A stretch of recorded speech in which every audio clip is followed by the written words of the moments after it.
우리들이 흔히 교회를 생각을 하면 교회는 적어도 세상 집단과는 다를 것이다. 이런 생각 자연스럽게 하게 되죠.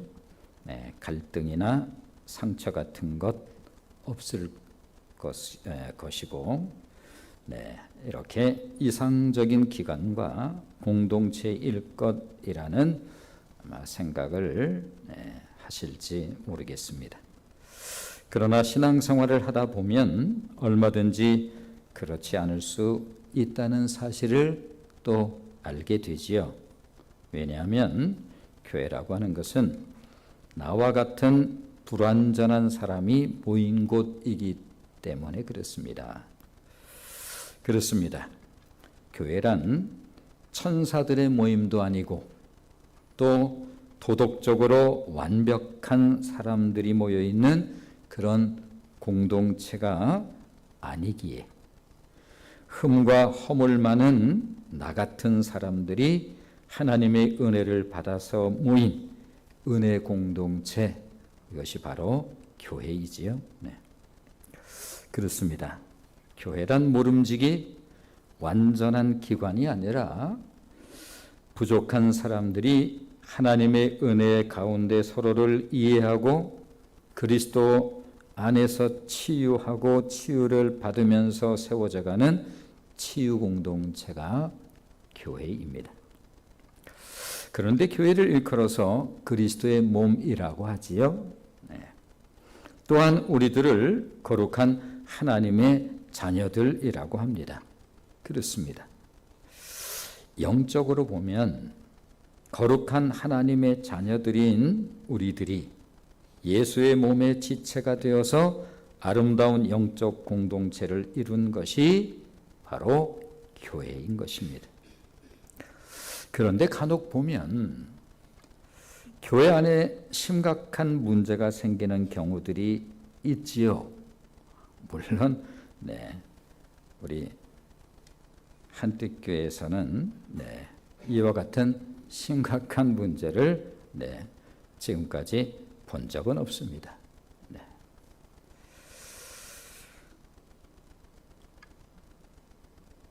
또 성도 간의 분쟁이나 또 갈등, 편당이 갈리는 일이 없어서 감사하지요. 이것이 지금까지 하나님께서 우리 교회에 베풀어 주신 은혜입니다. 그러나 주변을 보면 교회가 이와 같은 일로 갈등하다가 교회가 갈라지고 어려움을 겪는 일들을 얼마든지 볼 수가 있습니다. 어디 오늘날의 교회들만 그럴까요? 소위 초대교회라고 하는 고린도 교회를 보면, 성경 안에 들어있는 고린도 교회를 보면 지상교회의 문제의 백화점처럼 분쟁뿐만 아니라 다양한 문제를 가지고 있다는 사실을 우리는 보게 됩니다. 어디 고린도 교회뿐인가요? 갈라디아 교회는 갈라디아 교회대로 소위 율법 문제를 가지고 율법을 지켜야 하느니 마느니 이 문제를 가지고 조금 좀 강한 표현을 하면 물고 뜯고 표현이 좀 세죠. 그렇게 싸우는 모습을 볼 수가 있습니다. 아니 빌립보 교회는 그렇지 않았나요? 유오디아와 순두계라는 두 여인이 서로 반목하며 싸웠습니다. 아니 오직했으면 이름 실명까지 거론될까? 성경에 유오디아와 순두계 이 두 여인이 빌립보 교회에서 아마 적지 않이 다툰 모양이에요. 그러니 성경에 그의 이름들이 그렇게 기록되어서 우리에게도 들려주고 있겠지요. 당시 빌립보 교회가 엄청나게 큰 규모에 대한 얘기를 꼭 하는 것은 아닙니다만 그렇지도 않을 터인데 그 안에서 성경에 이름이 소개될 정도로 그렇게 다투는 일들이 있었다라고 들려주고 있습니다. 이처럼 지상교회의 불완전함은 초대교회를 통해서도 볼 수 있지요. 그렇다면 지금 바울이 로마서를 써서 보낸 당시 로마 교회는 어땠을까? 좀 궁금하지 않습니까? 로마 교회도 예외는 아니었습니다. 화합하지 못하는 두 부류가 있었습니다. 바울은 이 소문을 잘 들어 알고 있었어요. 그래서 이 두 부류 사이가 점점 골이 깊어져 간다라고 하는 그러한 소식을 바울 역시 익히 알고 있기에 로마서 14장과 15장을 쓰게 되는 것입니다. 그렇다면 초창기 교회들은 아름다운 교회를 섬겨가면서 왜 갈등과 반목과 분열의 아픔을 주고받는 것일까? 당시 로마 교회의 상황을 한번 살펴보는 것도 괜찮겠죠? 왜 그랬을까? 저들은 당시 로마 교회의 구조를 보면 유대인 크리스찬 그리고 이방인 크리스찬 이 두 부류가 함께 모여 있는 구조를 가지고 있었습니다. 너무나 당연해요. 당시 이방에 세워진 대부분의 교회들 모든 교회가 이와 같은 구조를 가지고 있는 게 너무 당연하지요. 당연히 유대인 크리스찬들은 유대교회에 있다가 바울의 전도를 받고 크리스찬이 된 사람들입니다. 당연히 율법 성향이 몸에 배지요, 이 사람들은. 상대적으로 이방인 크리스찬들은 유대교적 배경이 전혀 없는 사람들입니다. 잘 알지도 못해요. 율법에 대해서. 이처럼 서로 다른 두 그룹의 사람들이 함께 신앙생활을 하고 있었던 것입니다. 살아온 배경이 달라도 너무 달랐겠지요? 그랬습니다. 유대인들은 어렸을 때부터 율법을 엄하게 지키면서 자랐기 때문에 몸에 뱄어요. 무엇이? 율법의식이. 그러니 율법의식을 버리기가 사실 쉽지가 않았을 것입니다. 한국 기독교도 사실은 알게 모르게 굉장히 유교적 성향이 우리가 잘 몰라서 그렇지 오랫동안 유교적 배경을 가지고 있는 한국에 이제 복음이 들어와서 그렇게 교회가 세워져 가고 그러할 때 한국의 기독교 다른 사람들이 보면 꽤나 유교적인 굉장히 정성이 강조되고 이런 부분들이 있을 거예요. 거기다가 무속적인 그러한 색깔이 한국 기독교에 있을 것이다. 당연히 그럴 거예요. 잘 아는 것처럼 예수님의 수제자라고 부르는 베드로조차도 과거에 먹는 음식의 습관에서 자유롭지를 못했어요. 사도행전 10장을 보면 환상 가운데 네발 짐승과 곤충과 날짐승 등이 보자기에 담겨서 내려왔고 베드로에게 그것을 먹으라 하셨습니다. 이때 베드로의 반응입니다. 강하게 거부합니다. 먹을 수 없다고. 부정한 것을 먹을 수 없습니다. 그때 무슨 소리가 들렸는가 하면 사도행전 10장 15절 말씀을 보시면 자, 사도행전 10장 15절 같이 읽습니다. 시작. 또 두 번째 소리가 있으되 하나님께서 깨끗하게 하신 것을 네가 속되다 하지 말라 하더라. 소위 복음의 증인인 베드로조차 유대교적 관습을 버리지 못하고 있었다는 사실을 우리가 확인할 수 있지요. 쉽지 않을 거예요. 그러니 상대적으로 그와 같은 백그라운드가 전혀 없었던 이방인 크리스찬들 입장에서 보면 이건 또 아니 예수 안에서 자유자가 된 우리들인데 저 친구들은 툭하면 율법 하질 않나. 아니 입으로는 복음 하면서 율법에 매였군 매였어. 아마 속으로 이렇게 조금 불편한 마음을 표현했을는지 모르죠. 유대인 크리스찬들은 그들대로 아니 저 친구들은 도대체 신앙에 무게가 없어. 그저 입만 살아가지고. 그렇습니다. 오늘날도 이런 가치적 갈등은 얼마든지 있을 수 있겠지요. 자, 그렇다면 이런 문제가 있을 때 어떻게 해야 하는 것일까? 우리도 하나님 특별히 은혜를 베풀어 주셔서 우리 한때교회는 이런 심각한 문제 때문에 아주 심각하게 고뇌하고 이런 문제가 없다는 그 사실이 정말 감사한 일이지만 그러나 우리가 모여서 하나님의 교회를 이루어가는데 이런 문제를 우리도 하나님의 말씀대로 바르게 이해를 하는 것 굉장히 중요하다고 말씀드릴 수가 있겠습니다. 바울은 이 문제를 어떻게 접근을 했을까? 바울은 두 부류를 이렇게 들려주고 있습니다. 그것은 옳고 그름이나 맞다 틀리다로 말하지 아니하고 그런 게 아니야. 옳고 그름에 관한 것이 아니라니까. 맞다 틀리다의 문제가 아니에요. 믿음이 연약한 자와 믿음이 강한 자로 구분해서 들려주고 있음을 볼 수가 있습니다. 오늘의 본문 1절로 3절 말씀은 이런 내용이에요. 우상신에게 제사 드릴 때 사용되었던 고기를 먹는 게 옳으냐? 먹어서는 안 되느냐? 이 문제 가지고 지금 서로 불편해하고 있는 거예요.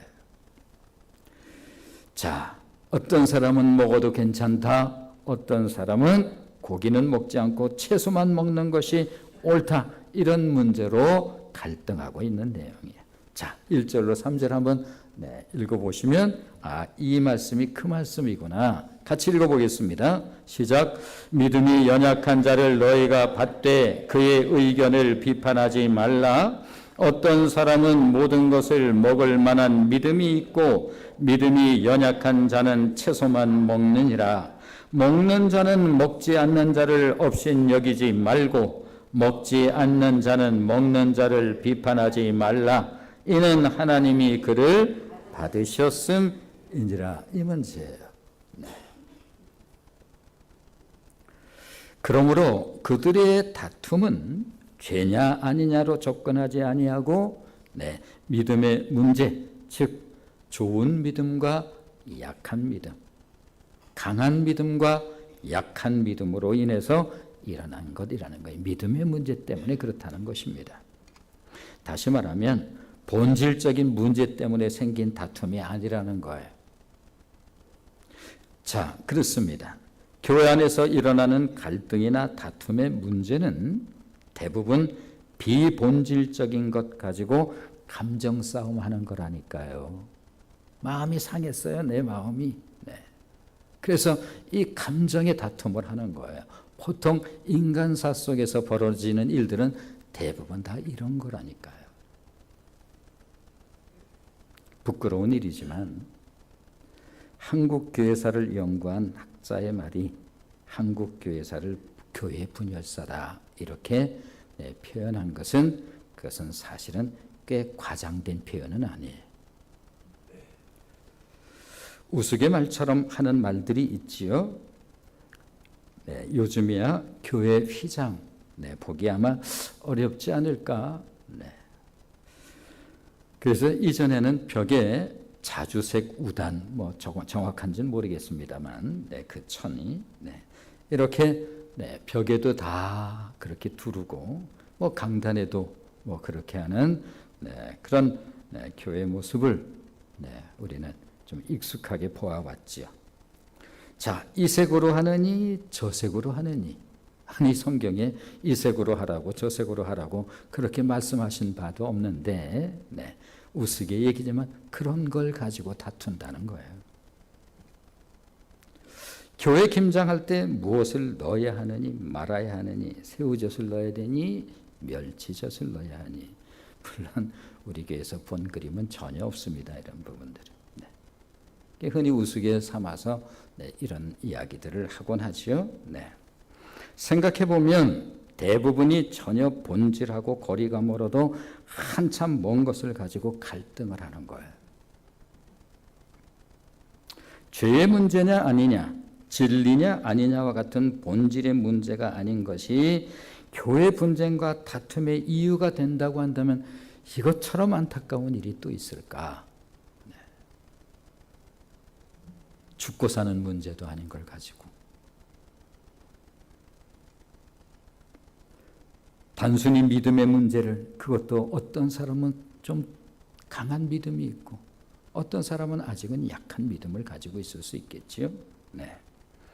이런 것을 해결하지 못하고 그렇게 교회가 심각한 어려움에 빠진다고 한다면 이것이야말로 얼마나 안타까운 일인가. 그렇습니다. 단지 견해의 차이일 뿐입니다. 내가 경험한 관습과 저 사람이 경험한 관습이 다를 뿐이에요. 저 사람이 선호하는 가치관이 있어요. 살아가면서 다 가치관이 좀 달라요. 어떤 사람은 좀 아끼고 이런 가치관을 가지고, 어떤 사람은 적절하게 꼭 맞게, 다 틀린 말들은 아니에요. 나는 생기발랄한 유채색을 좋아하는데 저 사람은 묵직하고 고상하다 해서 무채색을 선호하는 그런 차이 정도겠지요. 교회 안에도 이런 다름이 얼마든지 있을 수 있을 것입니다. 믿음에도 차이가 당연히 있겠지요. 성경은 분명히 장성한 자의 신앙이 있는가 하면 어린아이의 신앙이 있다고 분명히 우리에게 들려주고 있습니다. 하나님과의 관계에 있어서도 하나님의 은혜적 접근보다는 자기 노력을 가지고 접근하고자 하는 그런 류의 사람을 얼마든지 볼 수 있죠. 처음에는 다 대부분 그래요. 또 하나님이 나를 위해서 무엇을 하셨나 보다는 내가 하나님을 위해 무엇을 한 것을 앞세우고 싶은 그런 유의 사람들도 있기 마련입니다. 말씀드린 것처럼 처음에는 이런 과정을 다 거치는 거예요. 당연히 하나님이 나를 위해 하신 것을 앞세우는 신앙이 믿음이 강한 신앙이겠지요. 쉽게 말하면 하나님 중심적 믿음이냐 나 중심적 믿음이냐 이런 것인데, 처음부터 어떻게 하나님 중심적 믿음을 소유할 수가 있겠습니까? 그렇게 녹록치 않아요. 또한 은혜와 진리 가운데 거하는 신앙은 전통이나 습관에 매여 있는 믿음에 비해서 강한 믿음이라고 할 수가 있겠죠. 지금까지 경험한 것을 앞세워 가지고 그게 아주 옳은 답인 것처럼 그런 경우들이 종종 있어요. 좀 아쉽고 답답한 일이죠. 자, 갈라디아서 4장 4절로 5절 말씀 한번 보시면, 갈라디아서 4장 4절 5절 말씀 같이 읽어보겠습니다. 시작. 때가 참에 하나님이 그 아들을 보내사 여자에게서 나게 하시고 율법 아래에 나게 하신 것은 율법 아래에 있는 자들을 속량하시고 우리로 아들의 명분을 얻게 하려 하심이라. 갈라디아서 5장 1절 말씀도 이어서 읽겠습니다. 시작. 그리스도께서 우리를 자유롭게 하려고 자유를 주셨으니 그러므로 굳건하게 서서 다시는 종의 멍에를 매지 말라. 그렇습니다. 이전에는 종의 멍에를 매듯 신앙생활을 이렇게 하는 그런 때도 있죠. 이런 걸 저런 걸 하라는 거야. 무슨 이런 예배 저런 예배가 또 있어. 이럴 때 있을 수 있죠. 그래서 이전에는 종의 멍에를 매듯 수동적으로 억지로의 믿음을 가지고 신앙생활을 하는 때가 있습니다. 약한 믿음이라고 할 수가 있겠죠. 네. 그러나 이제는 아들의 명분을 가지고 능동적으로 자원함을 가지고 믿음 생활을 하고 있다고 한다면 그것은 지금 바울적 표현으로는 그건 강한 믿음이다. 그러나 처음부터 어떻게 강한 믿음을 가질 수 있겠습니까? 따라서 믿음이 커짐으로 인해 이해의 폭도 커지고 포용력도 점점 넓어지겠지요. 이런 이유로 섬김의 신앙을 가질 수 있게 되는 거예요. 섬김이라고 하는 게 그렇게 쉬운 단어가 아니잖아요. 그렇습니다. 우리들은 자유자이지만 스스로 종이 된 자들입니다. 신앙에 있어서 굉장히 중요하죠. 성숙된 믿음을 의미해요. 우리는 자유자가 되었어요. 누구로 말미암아? 예수 그리스도로 말미암아. 그러나 그 은혜가 너무 크고 놀라워 만군의 만주의 주여, 만왕의 왕이신 예수 그리스도께서 그 영광의 보좌를 보내시고 나를 위해서 이 땅에 오셔서 완전히 망가진 나의 인생을 새롭게 바꾸어 주셨다고 한다면 그 은혜를 깊이 깨달으면서 예수 그리스도로 말미암아 우리는 진정한 자유자가 되었습니다. 그러나 우리는 스스로 종이 된 자들입니다. 예수 의식이에요. 이것을 예수 의식이다. 장성한 믿음을 가지면 이런 의식을 갖게 되는 거예요. 그렇습니다. 교회는 진리에 관한 문제가 아닌 이상 갈등이나 반목을 해서는 안 되는 이유가 여기에 있는 거예요. 더욱이 교회의 질서는 꼭 기억해야 될 부분이에요. 이 부분. 교회의 질서는 세상 질서와 반대의 질서를 가지고 있는 공동체예요.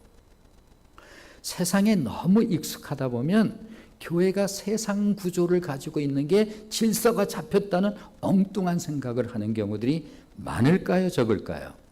상당히 많습니다. 그러나 그거는 아주 잘못된 거를 말하는 거예요. 이런 의식들을 잘 못 가져요. 꼭 기억해야 될 것이 이거예요. 교회의 질서가 하나님은 질서의 하나님, 당연하죠. 그럼 교회의 질서가 어떤 겁니까? 교회의 질서는 세상 질서와 반대 질서를 가지고 있는 거예요. 아니, 세상 질서와 반대 질서라는 게 뭐죠?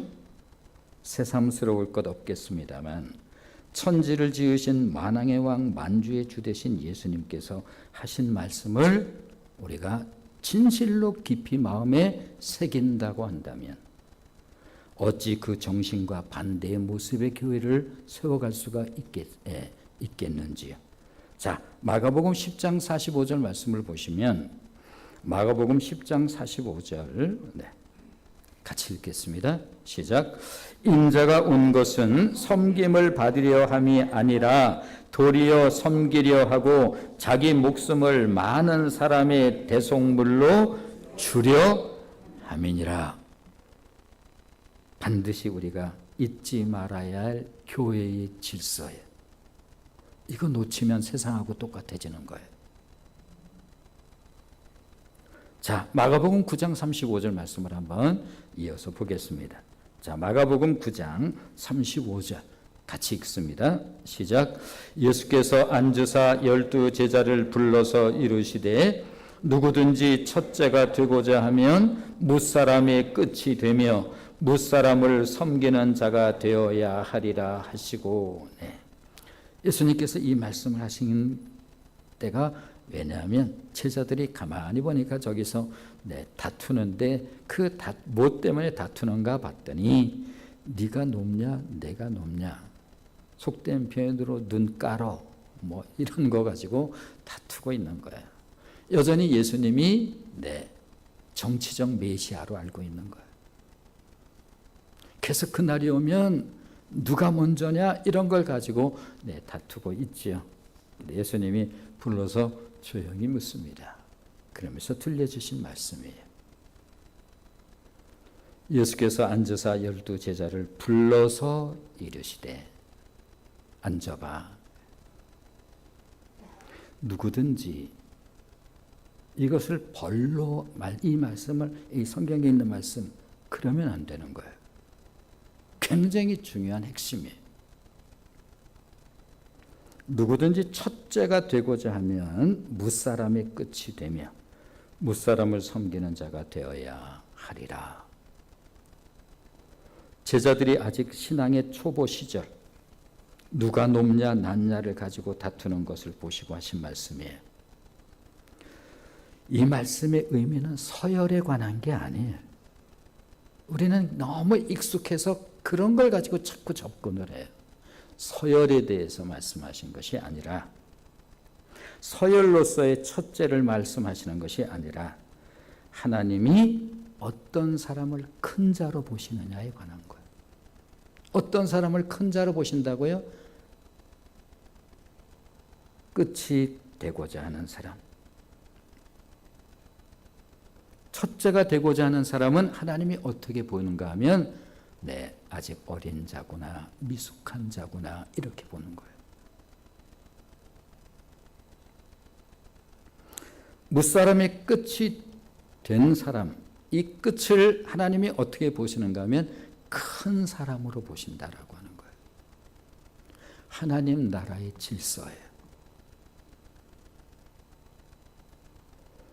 섬기는 삶이 천국의 원리라고 한다면 주님의 몸된 교회의 원리는 뭘까?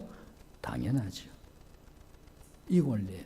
세상과 유사하면 그 교회는 사실은 굉장히 세속화된 교회, 굉장히 육적인 교회를 말하는 거예요. 직분이 당연히 계급이에요. 거기는. 이런 말씀을 참 많이 하는 교회가 한특교회잖아요. 왜냐하면 우리 가운데 그런 의식이 굉장히 익숙해져 있기 때문에 그래요. 여기에서 끝은 하찮다라고 하는 개념이 아니에요. 섬김과 겸손의 삶을 의미하는 것입니다. 사실 진리가 아닌 자신의 의견을 가지고 갈등할 수 있는 여지는 얼마든지 있을 수 있어요. 이것을 인정하는 것이 굉장히 중요합니다. 짐짓 아닌 것처럼이 바로 바리새인의 신앙이에요.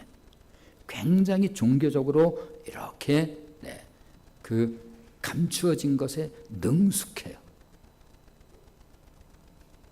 그래서 예수님이 이 회칠한 무덤이요 이렇게 말하는 거예요.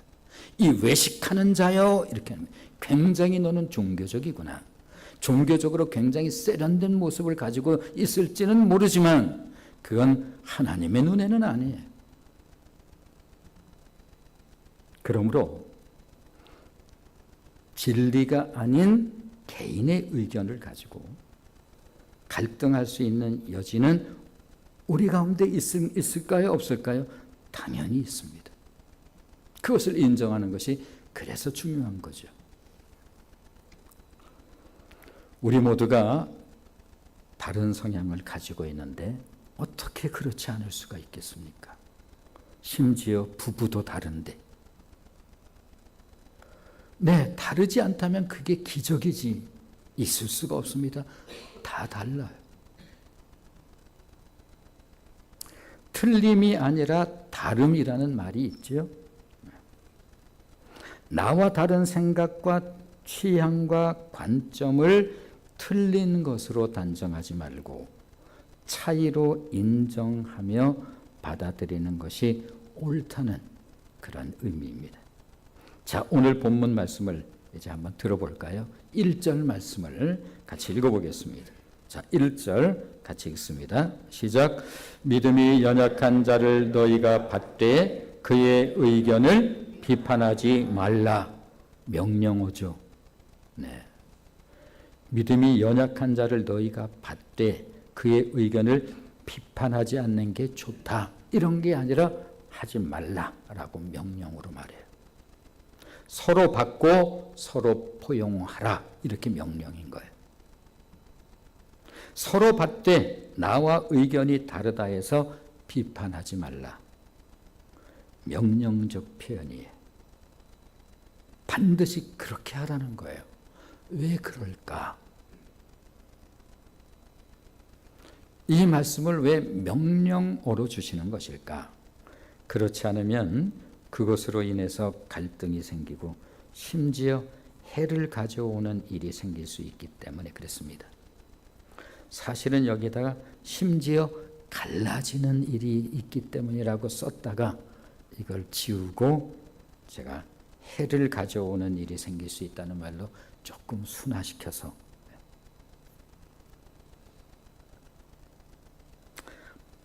그럴 때 우리 안에서 생기는 우리 내면의 반응은 대체로 이런 반응들이 나타나요.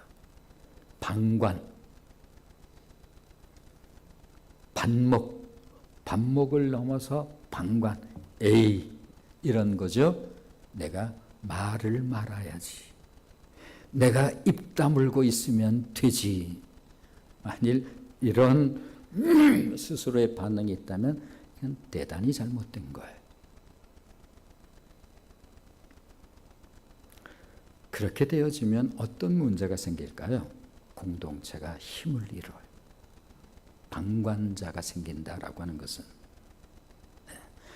조금 전에 제가 표현한 대로 이럴 때 우리 같은 필부들이 마음속에서 생길 수 있는 그러한 부분들이 뭐냐면 바로 그런 거예요. 에이, 내가 말을 말아야지. 나만 입 다물고 있으면 뭐 그건 전혀 좋은 태도가 아닌 거예요. 지금 심각하게 내가 불쾌하다는 다른 표현일 뿐. 그렇게 되어지면 어떻게 될까요? 말씀드린 것처럼 우리가 그런 것을 잘 겪질 못해서 그렇지 한뜻교회가 이런 반목으로 교회가 정말 심각하게 어려움을 겪는 일들이 사실 많습니다.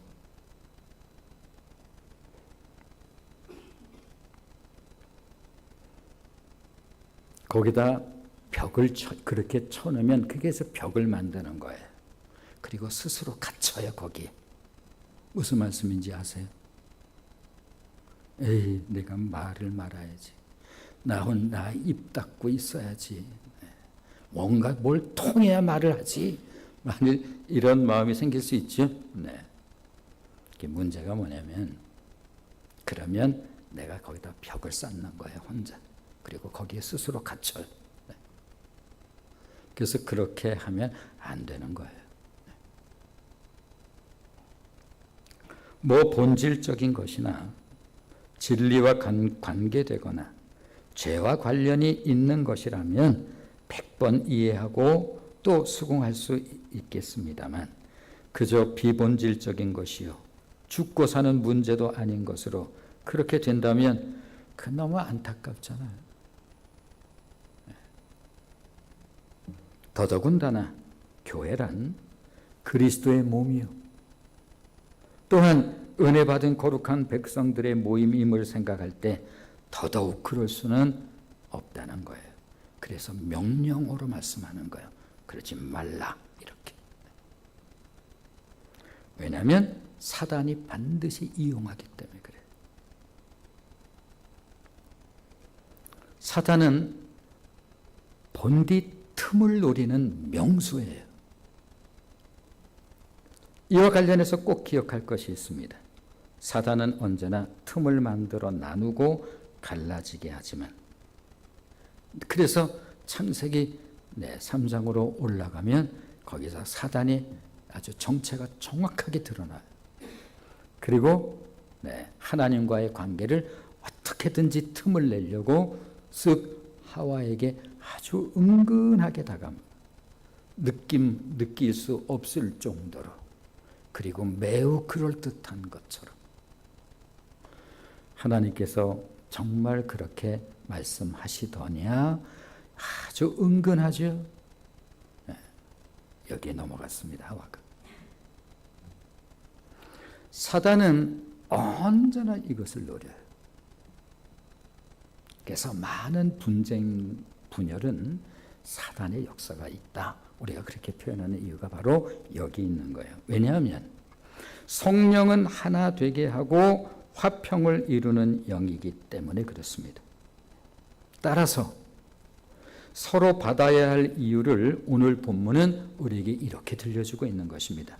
자, 3절 말씀을 한번 보시면 3절 같이 읽어보겠습니다. 같이 읽습니다. 시작. 먹는 자는 먹지 않는 자를 업신 여기지 말고 먹지 않는 자는 먹는 자를 비판하지 말라. 이는 하나님이 그를 받으셨습니다. 네. 꼼짝 못하게 하죠. 그렇게 말씀하는 이유가 있어요. 이거를 정확하게 좋은 교회가 어떤 교회일까? 좋은 교회라고 하는 것은 우리가 무슨 특별히 별종들이 아니잖아요. 인간에게는 인간의 근성들이 다 있어요. 왜 없겠어요? 좋은 교회라고 하는 것은 이 부분들을, 우리의 모습들을 아는 거예요. 그리고 이 부분에 대해서 하나님의 말씀에 우리가 순종하고 하나님 말씀에 길들여져 가는. 그러므로 성장이나 성숙은 그냥 성장이나 그냥 성숙이 있을 수 없어요. 성장과 성숙은 반드시 내면적 고통을 수반하는 거예요. 괴로운 일이 많은 거죠. 어떨 때는 은근히 마음에 좀 상대방의 말투에 따라 기분도 상하기도 하고 언짢고 뭐 이럴 수 있는 부분들이, 감정이 있는데 그런 부분이 없나요? 안 그런 척한다고 그게 되나요? 그러나 성장이나 성숙이라고 하는 것은 이 내면 싸움을 잘 해나가는 것을 말하는 거예요. 이 내면 싸움을 잘함으로 영적인 내공이 생기는 거예요. 이해심. 자, 그래서 가끔가다 제가 이제 거의 이제 말씀을 끝내가는 시간이니까 가끔가다 제가 말씀하죠. 자, 유치원생에게 컵을 그려보세요. 네모로 보이죠. 네모. 그리고 손잡이 하나 이렇게 그려놓는 거예요.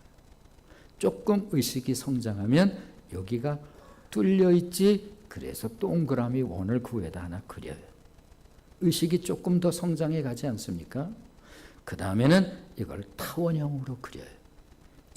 사고의 입체의식이 생긴 거예요. 그 다음에는 점선으로 딴딴딴딴 해가지고 저 바닥도 그 표현을 해내요. 뒤도 보이죠? 이 안도 보여요. 이게 성숙은 이런 과정을 통해서 성숙되어져 가는 거예요. 성숙은 저절로 되어지는 게 아니에요. 상당한 내면의 싸움을 잘 해나가는 것을 말하는 거예요. 자, 3절 말씀 우리가 읽었는데 하나님이 받으신 하나님의 자녀를 우리가 가타부타해서는 안 된다는 거예요. 내 의견이 완전하지 않아요. 내 생각에는 꽤 그게 그럴듯한 것 같지만 막상 하고 보니 아니네, 이럴 때 많은 거예요. 또 내 생각엔 저건 아닌데 그렇게 생각했는데 마치고 보니까 꽤 괜찮구나. 이런 경우들 살면서 얼마나 많아요. 내 생각을 정답처럼 생각하면 안 돼요.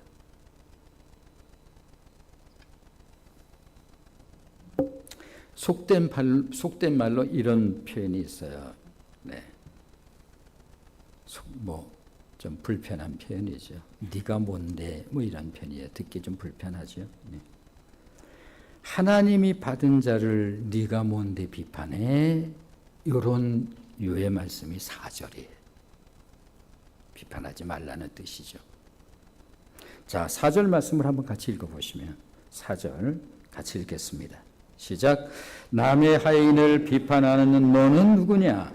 그가 서 있는 것이나 넘어지는 것이 자기 주인에게 있음에 그가 세움을 받으리니 이는 그를 세우시는 권능이 주께 있음이라. 네. 너한테는 그 권능 그게 없어. 우리 모두가 서로 받아야 하는 이유인 것입니다.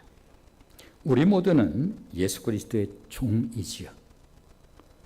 목사, 제가 그래서 언제나 겸해서 말해요. 목사가 무슨 특권 있는 것처럼 하면 안 된다.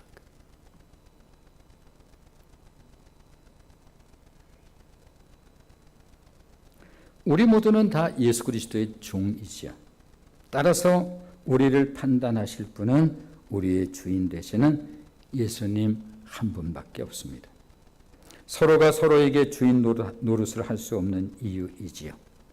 서로 받고 서로 배우고 서로 이해하는 공동체를 통해서 하나님이 보고 싶어 하시는 모습은 뭘까?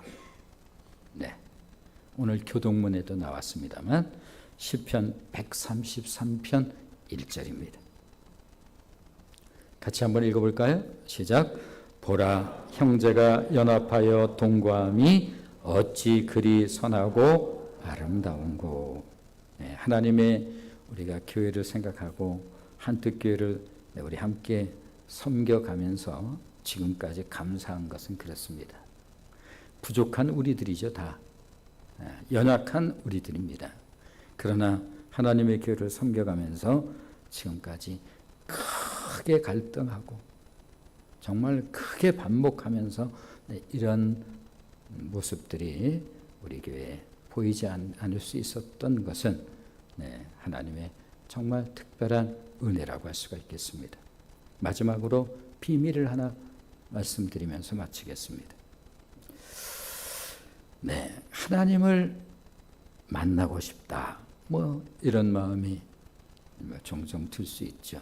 우리 하나님은 높으신 하나님이신데 저 높은 곳에 계실 거야. 아니요. 우리 하나님은 언제나 낮은 곳에 계세요. 반드시 하나님을 만납니다. 낮은 곳. 낮은 곳으로 가면 반드시 그곳에 하나님 계셔요. 그리고 하나님과 좋은 교제를 할 수가 있어요. 말씀드리면서 세상의 질서는 그렇고 교회의 질서, 하나님의 질서를 세상에 가지고 가면 바보 되나요? 아니요. 전 경험적으로 말씀드릴 수 있습니다. 절대 그것 때문에 무시당하지 않아요. 절대 그것 때문에 손해보지 않습니다. 낮은 곳에 계시는 하나님. 그래서 그 예수님이 어디로 오시죠? 네, 그곳으로 오시는 거예요. 낮은 자의 하나님이신 거예요. 그래서 말 구유로 오세요. 말도 안 되는 곳에 하나님이 계십니다. 기도하겠습니다.